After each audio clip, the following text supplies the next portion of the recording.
আসসালামু আলাইকুম, ভালো আছেন? জি আলহামদুলিল্লাহ। আপনারা জানেন যে আমাদের কসবা 18 যিনি এমপি প্রার্থী মোহাম্মদ আতাউর রহমান সরকার সাহেব, উনি আমাদের মাঝে এখনই উপস্থিত হয়েছে।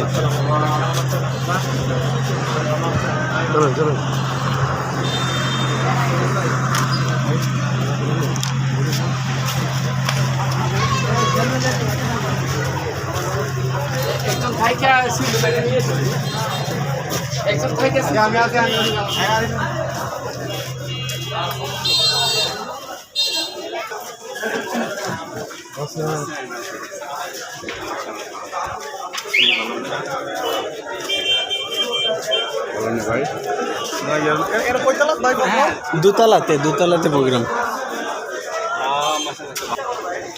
আলহামদুলিল্লাহ, আমাদের কসবা থানার সেক্রেটারি মোহাম্মদ শিবলি ভাই আমাদের মাঝে উপস্থিত হয়েছে।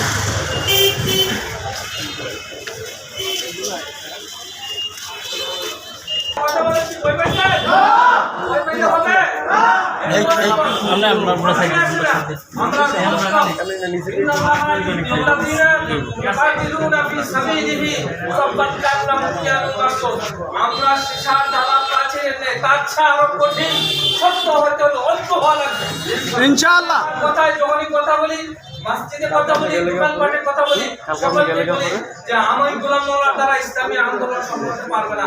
আপনাদের মতো মানুষের প্রয়োজন। আপনারা এগিয়ে আসতে হবে, আপনারা আমাদের সাথে ঐক্য হতে হবে। বিশেষ করে যারা আমরা আলেম সম্প্রদায় আছি, ওনারা তো একবারে সাধারণ মানুষের থেকে আরো একদম নরম হয়ে গেছে, ভয় পেয়ে গেছে। একজন আলেম ওলামা তো পাই। কুঠি বাজার পরিদর্শনের জন্য আমাদের এমপি সাহেব চলে আসছেন।